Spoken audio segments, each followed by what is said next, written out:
मंच पर उपस्थित राजस्थान के भूतपूर्व मुख्यमंत्री, हम सबके नेता सम्मानीय अशोक जी गहलोत साहब, राजस्थान प्रदेश कांग्रेस कमेटी के सम्मानित अध्यक्ष गोविंद सिंह जी डोटासरा साहब, प्रतिपक्ष के नेता सम्मानीय जूली साहब, यहाँ के जिला कांग्रेस कमेटी के अध्यक्ष भाई अक्षय जी, हमारे अखिल भारतीय कांग्रेस कमेटी के सेक्रेटरी भाई धीरज जी, हमारे अलग अलग विधानसभा क्षेत्र के वर्तमान और भूतपूर्व विधायकगण, मंच पर बैठे हुए हमारे अतिथिगण, उपस्थित भाइयों बहनों नौजवान साथियों, व्यक्तिगत तौर पर मैं राजस्थान प्रदेश कांग्रेस कमेटी का भारतीय कांग्रेस कमेटी के अध्यक्ष खड़गे जी का, सोनिया जी का, राहुल गांधी जी का, अशोक जी का और हमारे जितने स्क्रीनिंग कमेटी के मेंबर है रंधावा जी और सबका बहुत बहुत आभार व्यक्त करता हूं कि उन सब के प्रयास से मैं इस क्षेत्र का कांग्रेस पार्टी का उम्मीदवार बन सका, इसलिए मैं उनका बहुत बहुत आभार व्यक्त करता हूं। मैं आप सबसे निवेदन करना चाहता हूं, एक बात बहुत गंभीरता से समय, ये चुनाव हम पर किसी ने सौंपा नहीं है। मैं कोई उम्मीदवार किसी मजबूरी के कारण नहीं बना हूँ, मैं मजबूरी के कारण कांग्रेस पार्टी का उम्मीदवार नहीं बना हूँ। मैं कांग्रेस पार्टी का उम्मीदवार इसलिए बना हूँ कि 28-29 साल की उम्र में मुझे राजस्थान विधानसभा का सदस्य बनने का मौका मिला और मैं राजस्थान विधानसभा में 29 साल की उम्र में एमएलए बन गया। मैं एमएलए इसलिए बन पाया कि मेवाड़ की वो धरती, जिस मेवाड़ की धरती ने आजादी के बाद राजस्थान, नए राजस्थान को बनाने का, निर्माण करने का काम किया। चाहे स्मृति मोहनलाल जी सुखाड़िया हो, चाहे हरदेव जोशी जी हो, चाहे शिवचरण जी माथुर हो, चाहे राम प्रसाद जी नड्डा हो, चाहे गुलाब सिंह जी कत्तावत हो, चाहे हीरालाल जी देवपुरा हो, चाहे तांबी साहब हो, चाहे गिरधारी लाल जी व्यास हो, चाहे रमेश सिंह जी व्यास हो, किससे ही नाम ले रहे हैं, उन सब लोगों ने आजादी के समय में माणिक लाल जी वर्मा और उनके नेतृत्व में काम किया और आजादी के बाद मेवाड़ में कांग्रेस पार्टी को मजबूत किया। उस कांग्रेस पार्टी के मजबूती के कारण एक कॉलेज से निकलने वाला साधारण घर का आदमी 29 साल की उम्र में एमएलए बन सका। आज मेरी उम्र कुछ 74 साल है। अशोक जी गहलोत और हम लंबे समय से राजस्थान की राजनीति में काम कर रहे हैं।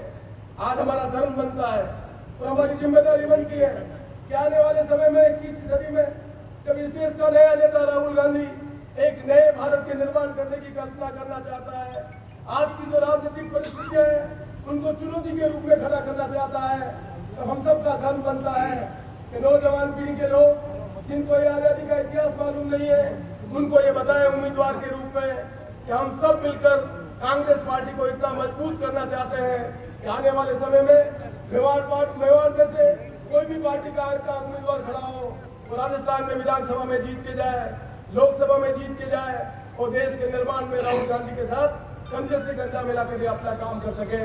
उसके लिए मैं उम्मीदवार बना हूँ, इसलिए अफवाह में आने की जरूरत नहीं है। क्या कोई मजबूरी थी? ये मेरे खुद की और मेरे नेताओं के मन की कल्पना थी कि हम सबका धर्म बनता है। इस समय में जब देश के सामने चुनौती है, हम सब मिलकर नौजवान पीढ़ी के लोगों को नई बात बताएं। आज लोग कहते हैं भगवान राम का मंदिर बनाया है। मैं नौजवान पीढ़ी को याद दिलाना चाहता हूँ, आजादी के बाद कांग्रेस पार्टी के राष्ट्रपति राजेंद्र प्रसाद जी ने किसकी कल्पना की थी? इस देश की लोगों की भावना समझकर सोमनाथ का मंदिर बनाया। सोमनाथ के मंदिर का निर्माण करने का काम कोर्ट का आदेश नहीं था, कांग्रेस पार्टी के लोगों के नेतृत्व करने वाले लोगों के मन में कल्पना थी। इस देश के लोगों की धार्मिक आस्था है, हमारा धर्म बनता है, हमारा कर्तव्य बनता है। हमने सोमनाथ का मंदिर बनाया और सोमनाथ का मंदिर बनाने से 1947 से लगाकर 2014 तक इस देश में शिक्षा के क्षेत्र में, स्वास्थ्य के क्षेत्र में, कृषि के क्षेत्र में, विज्ञान के क्षेत्र में यदि पंडित जवाहरलाल नेहरू नेता बनकर नीतियां नहीं बनाते, देश का निर्माण करने का काम नहीं करते, तो आज जो हम दुनिया में अपना सर उठा के खड़े हुए वो काम हम नहीं कर सकते। हमने वो काम भी किया और एक राजनीतिक कार्यकर्ता के रूप में कांग्रेस पार्टी ने अपने उत्तरदायित्व का निर्माण किया और देश का निर्माण करने का काम किया। हिसाब किताब लगा के उठे देख ले, आजादी के समय लोगों की उम्र क्या थी? 35 साल की उम्र थी। आज लोगों की उम्र कितनी है? 75 साल की है। शिक्षा के क्षेत्र में क्या स्थिति थी? आज शिक्षा के क्षेत्र में क्या स्थिति है? क्या हमारे गेहूं पैदा होता था? हमने हरित क्रांति की थी, आज गेहूं पैदा का काम कर रहे हैं। हमने श्वेत क्रांति की थी, जिससे आज हिंदू में बने हुए हैं। हमने अंटार्कटिका में जाने की कल्पना की थी, हमने परमाणु बम बनाने की कल्पना की थी और साथ में हमने सोमनाथ का मंदिर भी बनाया था। इन्होंने तो मंदिर बनाया है कोविड के कहने से बनाया है। भगवान राम का मंदिर अयोध्या में पहले बनना था। अटल बिहारी वाजपेयी भी देश के प्रधानमंत्री थे, इनको भी सरकार में काम करने का मौका मिला था, पर कोविड के कारण नहीं बना था। और कोविड के कारण बना तो अशोक गहलोत जी देश के प्रधानमंत्री हो, गोविंद डोटासरा जी देश के प्रधानमंत्री हो, जूली साहब देश के प्रधानमंत्री हो, तब भी मंदिर का निर्माण होगा। लेकिन सोमनाथ का मंदिर हमने कोर्ट के निर्णय से नहीं किया। हमने अपना धर्म निभाया है, इस देश में नीति बनाकर देश का निर्माण करने का काम किया है। हमारे नेताओं के मन में कल्पना थी ये देश विविधताओं का देश है, उत्तर दक्षिण पूर्व पश्चिम, अलग अलग धर्म को मानने वाले, अलग अलग संस्कृति को मानने वाले, अलग अलग भाषा को बोलने वाले, उन लोगों के लिए हमने संसदीय लोकतंत्र को अपनाया है। पंडित जवाहरलाल नेहरू के मन में कल्पना होती, देश के नेताओं के मन में कल्पना होती तो हम राष्ट्रपति प्रणाली लागू कर सकते थे, हमें किसने रोका नहीं था। पर हमारे मन में कल्पना थी इस देश में राजनीतिक आधार पर अलग अलग पार्टी के लोग अपनी विचारधारा के आधार पर अपने अपने उम्मीदवार खड़ा कराएंगे, प्रदेश में एमएलए का उम्मीदवार बनाएंगे, सांसद का उम्मीदवार बनाएंगे।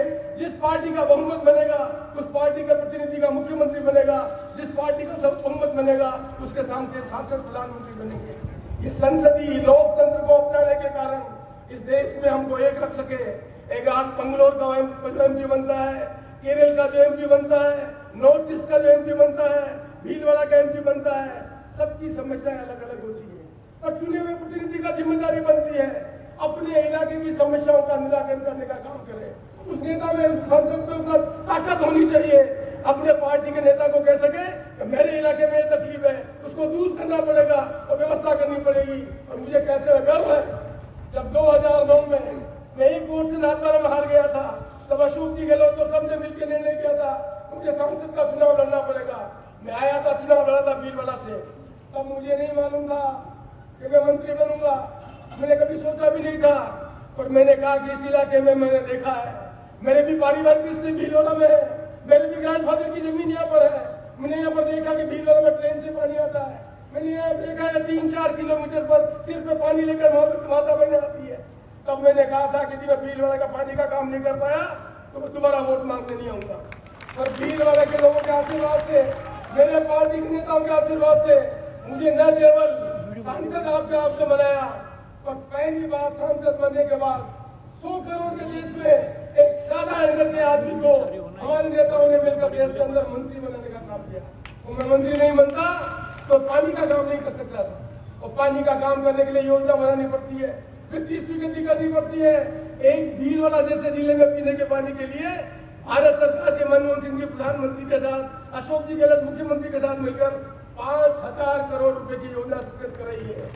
आज जो भाषण दे रहे हैं ये प्रमोद जी बैठे हुए, पुराने अखबार निकाल देना, किन लोगों ने कोटा में विरोध किया था, किस पार्टी ने धरना लगाया था। मैं बड़ी गंभीरता से कहना चाहता हूँ, जब संबल में पानी आने की बात कर रहे थे तो भारतीय जनता पार्टी के लोग कोटा में जो आज बैठे हुए हैं, जो नेता बने हुए हैं, उन्होंने धरना लगाया था कि कोटा में पानी नहीं जाना चाहिए। आज पानी के लिए जल जीवन मिशन है, उस समय तो जल जीवन मिशन नहीं था। पैसा कहां से आया था? राजस्थान सरकार और भारत सरकार ने मिलकर पैसा देने का काम किया।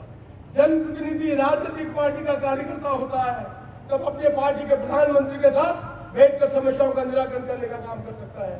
मुझे रेल मंत्री बनने का अवसर मिला, बहुत कम समय तक रेल मंत्री रहा। अशोक जी गहलोत राजस्थान के मुख्यमंत्री थे, फ्री ऑफ कॉस्ट लैंड उपलब्ध कराई। राजस्थान सरकार ने फ्री ऑफ कॉस्ट लैंड दी, इसलिए यहाँ पर कोच फैक्ट्री के लिए हमने फाउंडेशन कराने का काम किया। क्या है कि सांसद का धर्म नहीं था? क्या भारतीय जनता पार्टी की सरकार का धर्म नहीं था? 10 साल तक भारत सरकार की मुख्यमंत्री प्रधानमंत्री का धर्म नहीं था? क्या भारतीय जनता पार्टी के मुख्यमंत्री थे, उनका धर्म नहीं था कि यहाँ पर कोच फैक्ट्री लगनी चाहिए? क्या भारत सरकार का इन्वेस्टमेंट नहीं होना चाहिए?